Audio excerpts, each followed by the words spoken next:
paz seja convosco. Recebeu a mensagem, irmão? Jesus falou contigo aí? Amém? Creio que tem muito mais ainda para falar. Abra a tua Bíblia. Nós vamos, nesta noite, a mensagem. Esta peça já representou aquilo que nós temos que pregar. Eu quero dar sequência.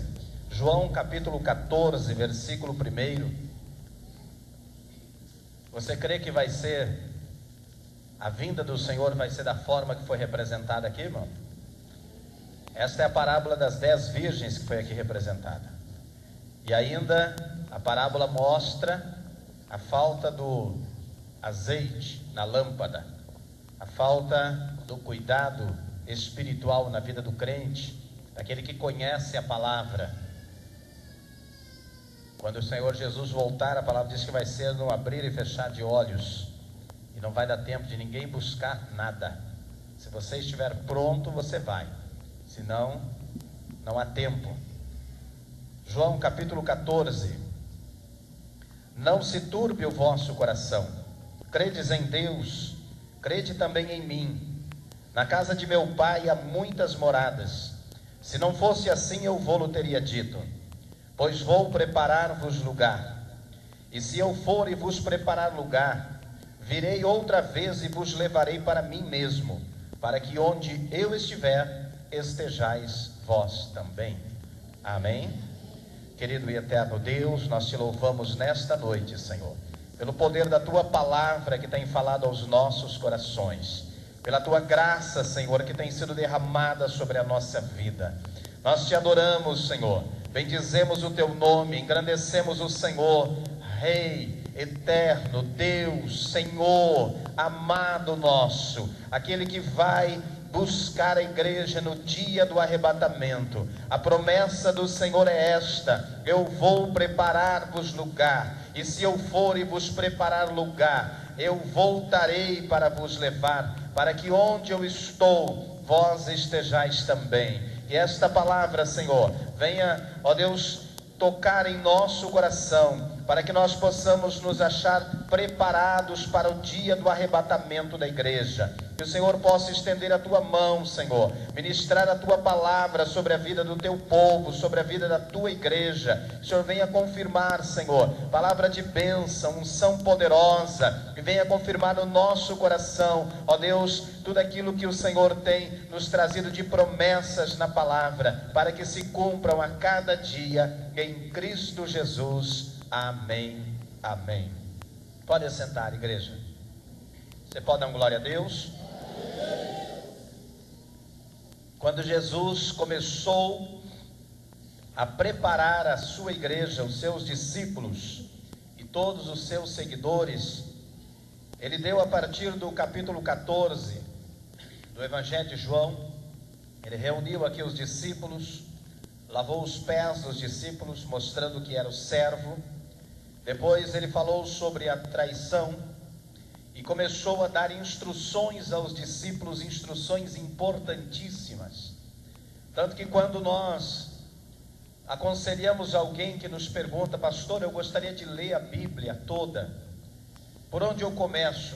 Comece pelo Evangelho de João, porque o Evangelho de João, ele traz, todos os evangelhos trazem um ensinamento muito importante, mas o Evangelho de João, ele demonstra a maneira que o Senhor Jesus teve cuidado para com a igreja.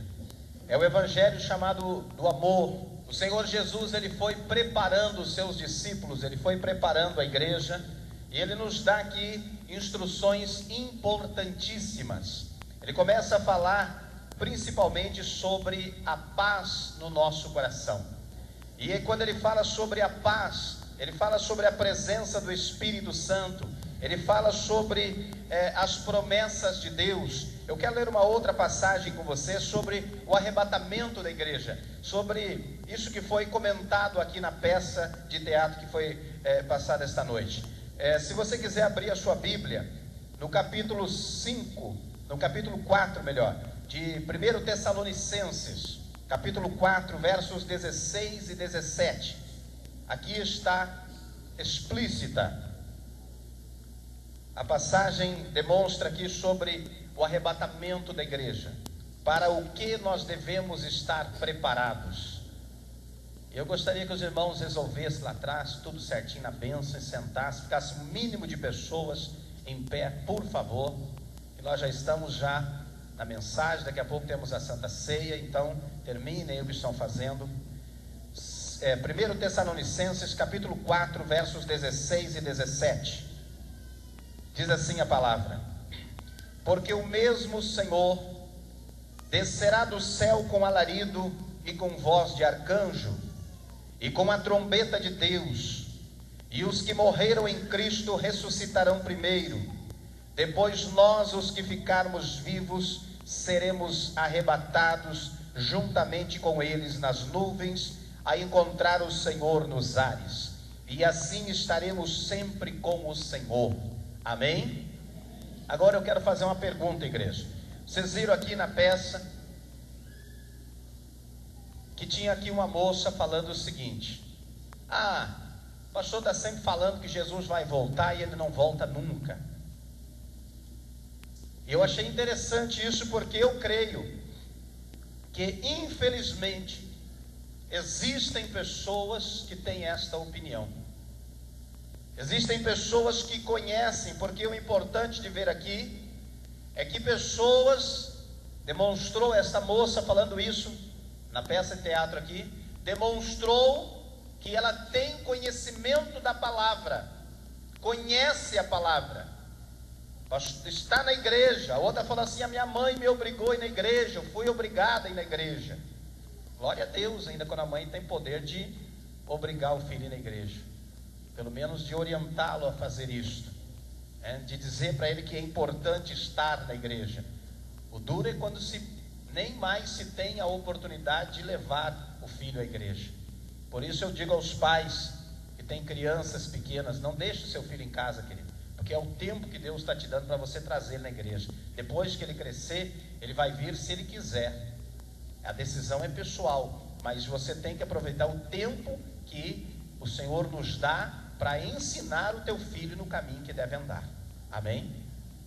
Amém, igreja? Amém. Você concorda comigo, irmão? Amém. Eu não digo forçando, mas no tempo que você pode conversar com ele, convencê-lo a estar na igreja, você deve fazer isso.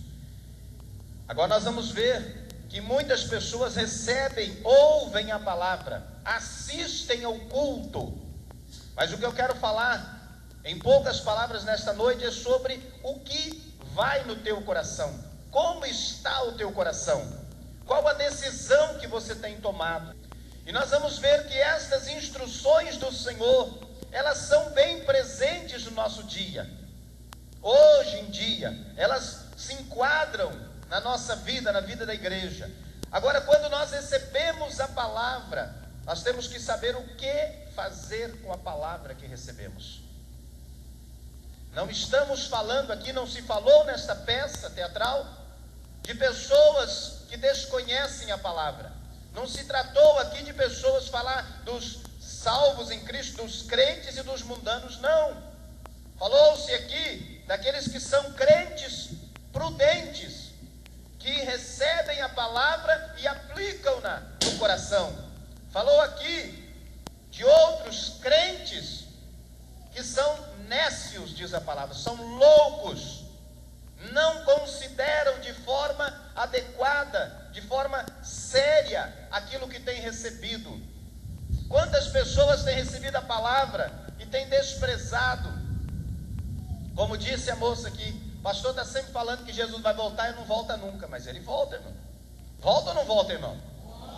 Quem aqui crê que Jesus vai voltar? Amém? Eu creio que ele vai voltar. Ele fez aqui promessa, não é balela, não é conversa fiada. Ele deu aqui uma promessa. Ele declarou com a sua palavra, dizendo: eu vou voltar. Lá no capítulo 14 de João, ele disse: eu vou para o Pai, e uma das coisas que eu vou fazer lá é preparar lugar. E quando eu preparar lugar, estiver tudo pronto, então eu volto para levar a igreja. Amém?